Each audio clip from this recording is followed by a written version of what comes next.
www.vintagegamer.com. Welcome to the Arrowhead Pond, where the Anaheim Mighty Ducks are playing the French national team. And now, the French national team. Boo, French! I should really preface this review by saying that I know next to nothing about hockey. I do know this little shindig right here is probably going to get me flagged for a copyright violation on YouTube. Oh well, so if there happens to be an ad on this video, I'm not making any money for it, that's for goddamn sure. But I know very little about hockey. I'm an extremely casual fan. If there's nothing else on TV or if somebody has tickets, yeah, I'll go to a game. What I know about hockey is they have better fights than boxing. And it's kind of like soccer with a stick and some skates. And yeah, that's about all I know. The Arrowhead Pond of Anaheim, which we're looking at here, which is now the Honda Center. But when this was made, it was still the Arrowhead Pond of Anaheim. I just chose this because that's where I lived at the time, and this is the stadium I'm most, or arena. I don't know what the proper word is even. How about that? But that's what I'm most familiar with, and I saw a hell of a lot more concerts there than I saw hockey games. I think I saw one Ducks game, but I saw ZZ Top here. I saw Leonard Skinner. And probably one or two others that I can't remember off the top of my head. But very nice place if you ever get the chance. They carry the puck in up through center. Now, some of you might not realize this, but NHL 2K2 happens to be a very historically significant game. And give yourself a gold star if you already know the reason. But in case you don't, NHL 2K2 happens to be the very last game released for the Dreamcast. It was released on February 14th, Valentine's Day, 2002, and this was the Swan song for the Dreamcast. This was the final game. Ironically, it got really good reviews at the time. IGN gave it like a 9.2 or something like that, and GamePro gave it good reviews. All the usual suspects gave it excellent reviews. And playing it today, I mean, sports games don't really hold up that well. But playing it today, it is a good game, especially thinking back to what other games were like at the time. This is a good quality game. If only the Dreamcast had more like it. He brings it out of the end zone. No, and on second thought, that last comment really wasn't fair. The Dreamcast had a lot of really good games. And if it's a system you're by any chance interested in collecting for, the games aren't that expensive today. It's easy to find a Dreamcast, and there really are a lot of good quality games. Sports games aren't really my thing.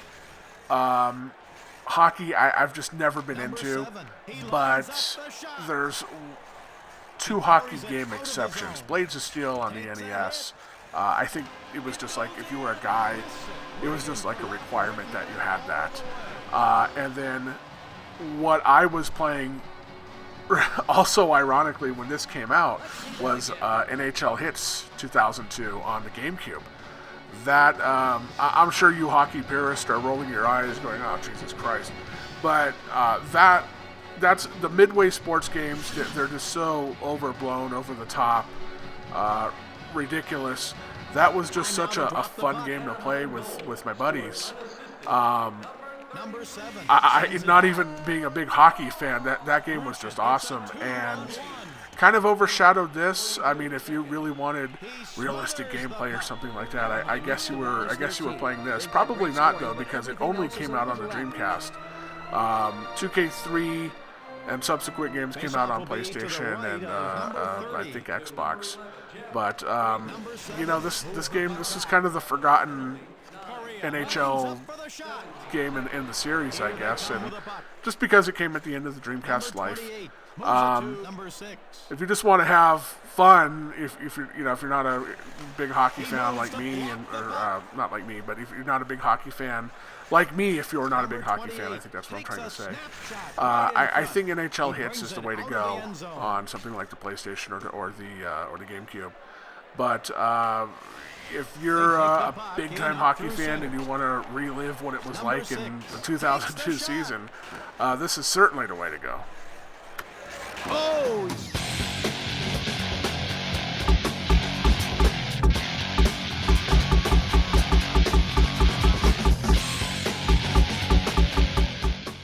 And like any of your sports games, you're going to have an exhibition mode, and you can pick your favorite team and whatever opponent you want to play. I thought this one was kind of cool because it has, like you were watching a moment ago, it had like the French national team and the Swiss national team, and some of those in addition to the regular NHL teams. So that I thought was pretty cool.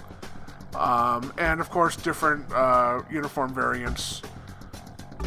I always think that's cool, like with the Madden games, and especially, I'm drawing a blank, of course, because I'm recording right now, and I'm not going to edit this out because I'm a lazy fuck.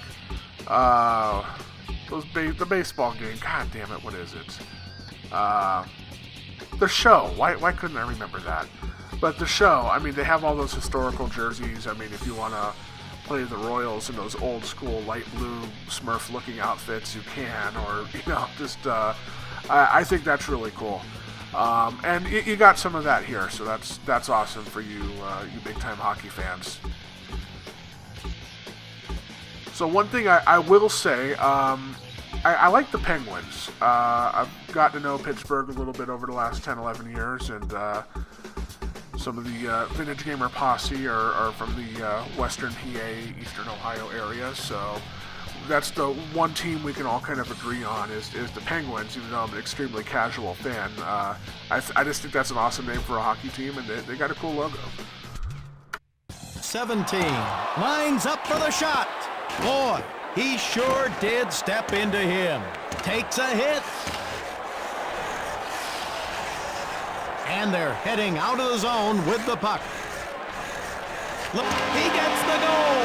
He lines up the shot of the line.